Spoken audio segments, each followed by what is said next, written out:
Good morning students, myself Rajeshwari Devi Rathore. मैंने अपने पिछले वीडियो में आपको साम्राज्यवाद एवं उपनिवेशवाद का विकास बताया था और उसमें हमने नव विश्व का शोषण एशिया और अफ्रीका के विशेष संदर्भ में किया था। उसमें हमने साम्राज्यवाद और साम्राज्यवाद के उद्भव और विकास के कारण किए थे। आज हम लेंगे एशिया और अफ्रीका में साम्राज्यवाद। तो पहले ले रहे हैं हम एशिया में साम्राज्यवाद। एशिया विश्व का सबसे बड़ा महाद्वीप है। यह अनेक सभ्यताओं की जननी रहा है। इसमें यूरोपीय औपनिवेशिक विस्तार 1871 ईस्वी से पहले ही शुरू हो चुका था। यूरोप वासियों ने इस महाद्वीप को राजनीतिक एवं आर्थिक दृष्टिकोण से अनेक भागों में विभाजित किया, जो निम्न प्रकार से हैं। मध्य एवं पश्चिमी एशिया में साम्राज्यवाद, दूसरा सुदूर पूर्व में साम्राज्यवाद और तीसरा दक्षिण पूर्व में साम्राज्यवाद। तो पहले ले रहे हैं मध्य एवं पश्चिमी एशिया में साम्राज्यवाद। मध्य एवं पश्चिमी एशिया में रूस और ब्रिटेन के मध्य प्रतिस्पर्धा थी। रूस में औद्योगिकीकरण गति धीमी रही। रूस साम्राज्य विस्तार के साथ साथ अन्य देशों के साथ व्यापारिक संपर्क स्थापित करना चाहता था, इसीलिए उसे ऐसे बंदरगाहों की आवश्यकता थी जो वर्ष पर्यंत काम में लिए जा सके। रूस कॉन्स्टेंटिनोपल और पश्चिम अटलांटिक सागर के तट पर बंदरगाह की इच्छा रखता था। रूस की इस महत्वाकांक्षा से ब्रिटेन के उपनिवेश भारत को खतरा उत्पन्न हो गया। क्रीमिया युद्ध के पश्चात 1858 ईस्वी में रूस ने चीन को कमजोर करके आमूर नदी के उत्तरी भाग पर अधिकार कर लिया। प्रशांत महासागर के तट पर व्लादिवोस्टोक बंदरगाह की नींव रखी।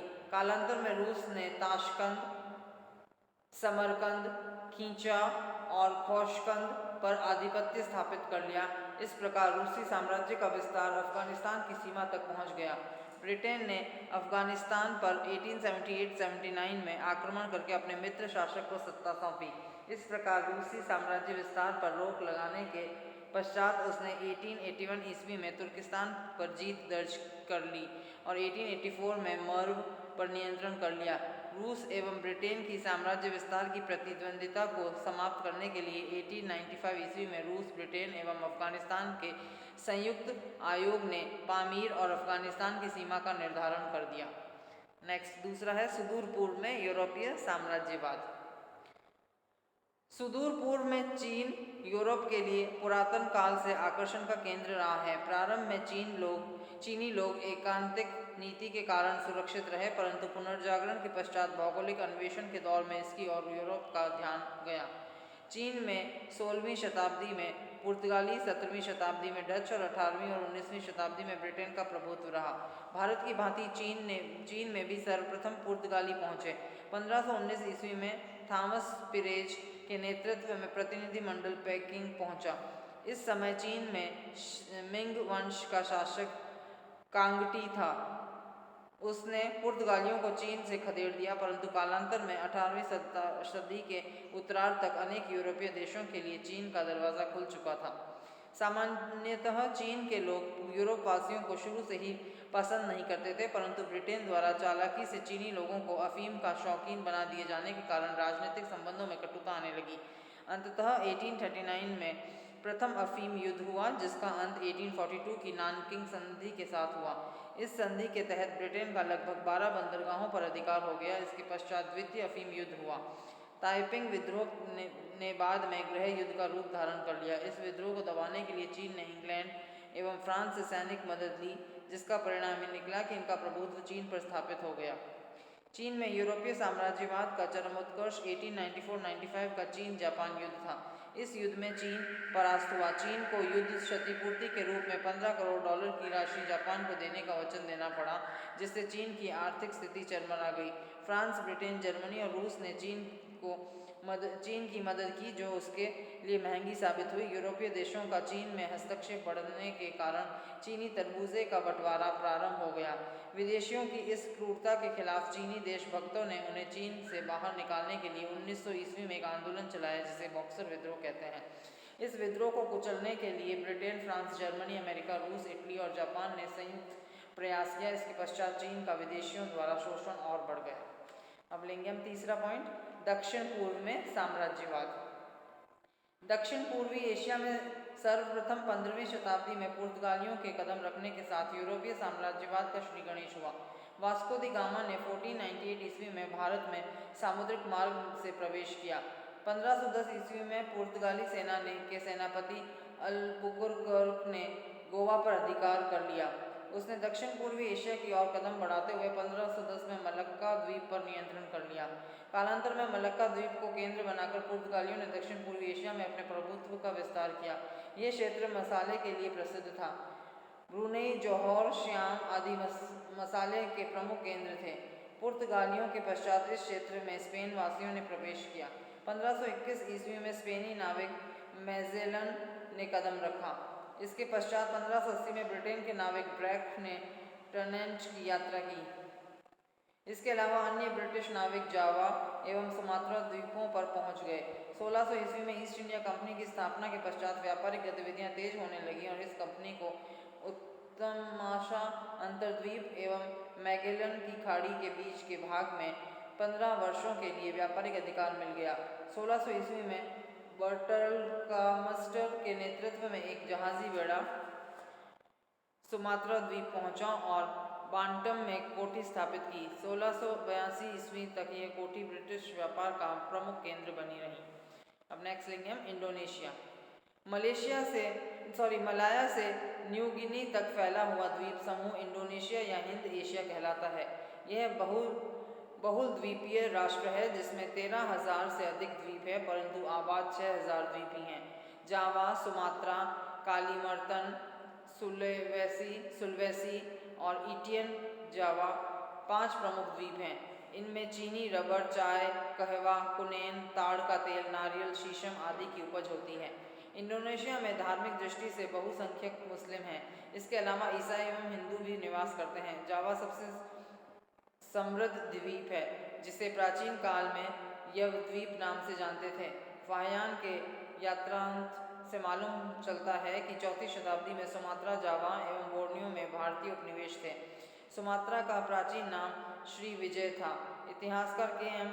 पानिकर ने लिखा है कि भारत के जलपोत प्राचीन काल में बोर्नियो तक जाते थे और 1200 वर्षों तक उनका हिंदेशिया के द्वीपों से व्यापार होता रहा। 15वीं शताब्दी तक इंडोनेशिया के विभिन्न द्वीपों में बौद्ध एवं पौराणिक सत्ता स्थापित रही। इंडोनेशिया के द्वीपों में राजनीतिक नेतृत्व मजबूत नहीं होने के कारण 16वीं शताब्दी में पुर्तगालियों का संपर्क शुरू हुआ।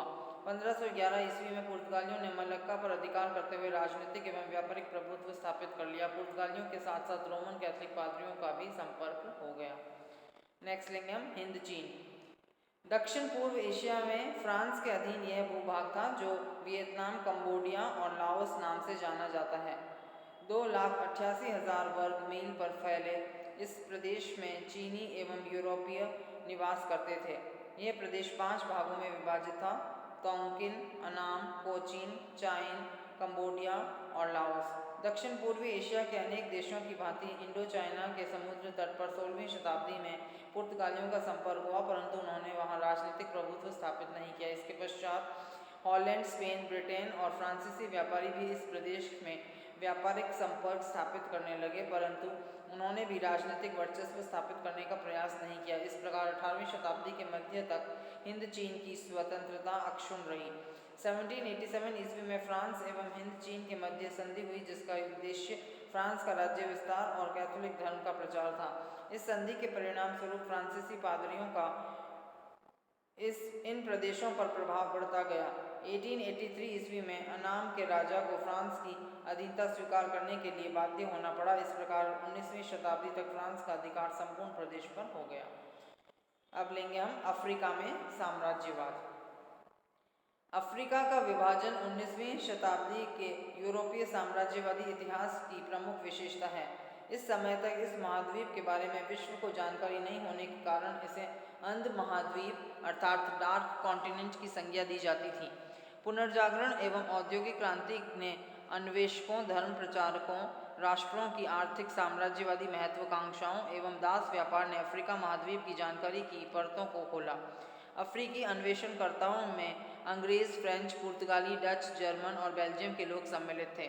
इंग्लैंड के डॉक्टर लिविंगस्टोन और हेनरी स्टैनली का अफ्रीका की खोज करने में अग्रणी स्थान माना जाता है। लिविंगस्टोन 1840 में से मृत्यु पर्यंत 1873 ईस्वी तक अफ्रीकी खोजों में संलग्न रहा।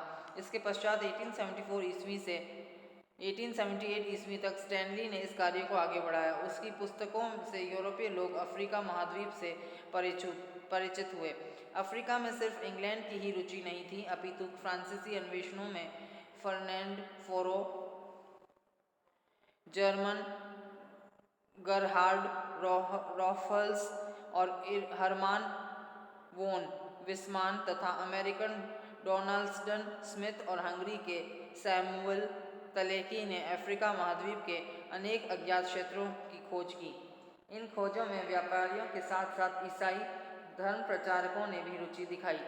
अफ्रीकी देशों के पिछड़ेपन के कारण ही यूरोपीय साम्राज्यवादियों की नज़र इस महाद्वीप पर टिकी हुई थी। कालांतर में सुविधानुसार यूरोपीय राष्ट्रों ने अफ्रीका महाद्वीप का विभाजन कर लिया। बेल्जियम के शासक लियोपोल्ड द्वितीय ने अफ्रीका के विभाजन में रुचि दिखाते हुए 1876 में ब्रुसेल्स में सम्मेलन बुलाकर अंतर्राष्ट्रीय अफ्रीकी संघ की स्थापना करने के पश्चात स्टैनली की मदद से 1878 में अंतर्राष्ट्रीय कांगो संघ का गठन कर लिया। इस संघ ने अफ्रीकी सरदारों से संधि करके विस्तृत भूभाग पर अधिकार कर लिया। लियोपोल्ड द्वितीय 1885 में कांगो स्वतंत्र राज्य का राजा बन गया और 1885 से 1908 तक बेल्जियम तथा कांगो दोनों राज्यों का वही शासक बना रहा। 1814 ईस्वी में इंग्लैंड ने हॉलैंड से केप कॉलोनी लिया।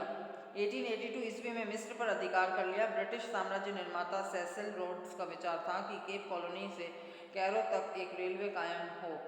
पूर्वी अफ्रीका में इंग्लैंड को युगांडा और सोमालीलैंड के कुछ क्षेत्र एवं 1890 में ज़ंज़ीबार के उपनिवेश मिल गए।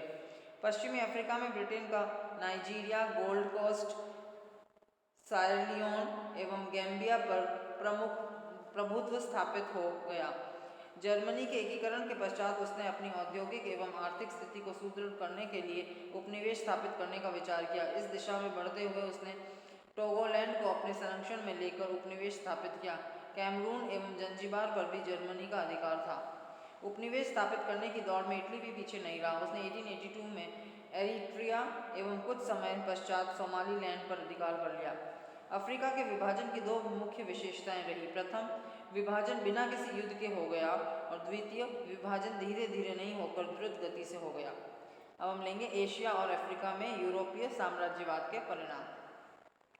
साम्राज्यवादी जानबूझकर किसी भी देश में स्थापित उपनिवेश को लाभ नहीं पहुंचाना चाहते थे, परंतु फिर भी उपनिवेशों में राष्ट्रीय भावना का उदय हो गया। इसके साथ ही उपनिवेशों में कल कारखाने खुलने से एक नए पूंजीपति वर्ग का प्रादुर्भाव हुआ जो देश की परतंत्रता से मुक्ति की मांग करने लगा। साम्राज्यवादी ताकतों द्वारा उपनिवेशों की जनता के साथ तानाशाही व्यवहार किया जाता था, जिससे वहां सामाजिक परिवर्तन हुए। साम्राज्यवाद का सबसे घातक परिणाम यह रहा कि औपनिवेशिक प्रतिद्वंदिता ने विभिन्न देशों को एक दूसरे के खिलाफ कर दिया।